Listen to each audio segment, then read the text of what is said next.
Hi, welcome to Finding the Word. It's Melanie Brown. And the word today is little. And I am trekking along. I'm kind of excited because I sort of felt like all the meetings and phone calls and little things that were getting in the way all the time and stuff were going to make it to where it might be tricky getting the word out, but I've still been able to do it. I feel like God has been faithful to help me to get in here and get the word out, and I'm excited about that. So the word is little, and it's little because of the little things that can occur. It highlighted little. I just kept hearing little. Little was everywhere. And little things can really create big messes. And so in this particular incident, as a benefits counselor, they put up the posters letting people know we're going to be there. They put up posters everywhere with a QR code that people can scan and then make their appointments. Now, when I normally worked from home before, when they had the remote appointments, you get up, the schedule's there. People have already made their appointments. You're checking for when the appointments are, and then you call them up, and that's it. So that's what I'm used to. But out here in the field, they've got the posters up. People have to, select it to see you face to face. Well, someone made a little mistake. They had the QR code only giving the option for people to call the official call center they're using now. That's the only appointments they could make. When they scanned the QR code, there was no option to sit down with us in the schools. So there was no appointments on the schedule. So they have to scramble around. They didn't find this and realize that this option was missing until I think Friday. So they've got emails going out and all of this, and they're trying to fix it. But this little part of the preparation last week got messed up and has created such a big problem and a ripple effect, because we're in there trying to let people know that we're there, let them know that they can come and see appointments and not waste our time and the money that it takes for them to bring people out here and get their rental cars and get their rooms and things, and then no one to talk to and deal with. So it's been a little bit of a mess.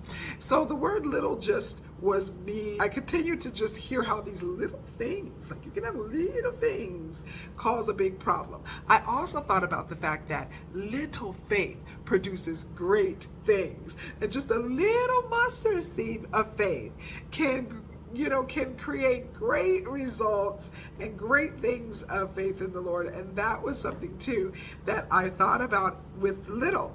And so there's a few little scriptures, and it feels like you're making puns without meaning to make puns when you're saying little before everything. So anyway, I have a few verses with little that were really good, and I thought they had a great word. So the first one is Proverbs 15:16.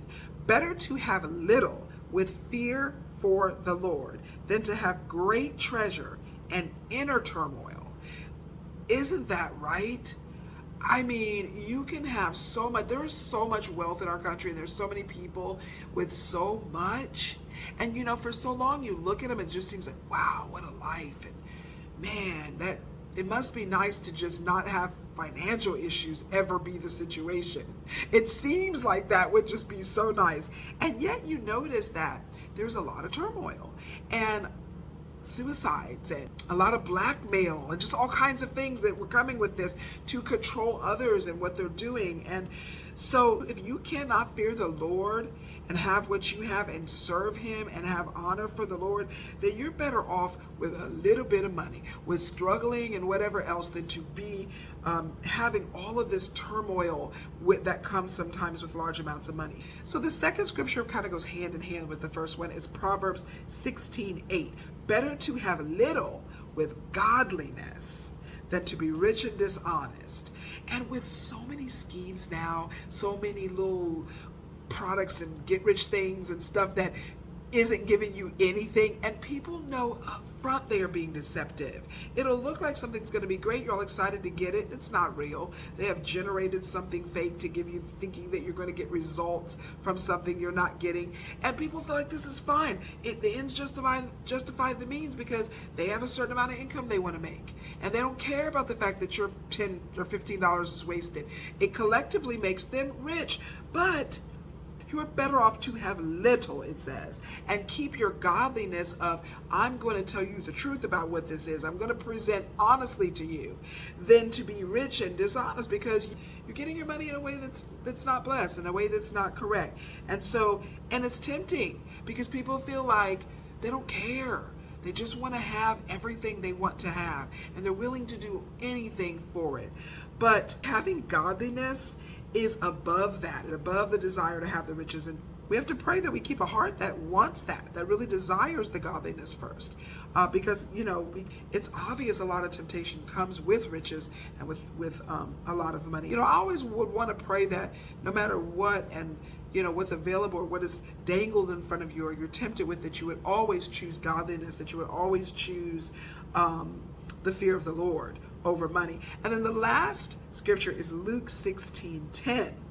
If you are faithful in little things, you will be faithful in large ones. But if you are dishonest in little things, you won't be honest with greater responsibilities. And this is just one where it's like, you got to crawl before you walk.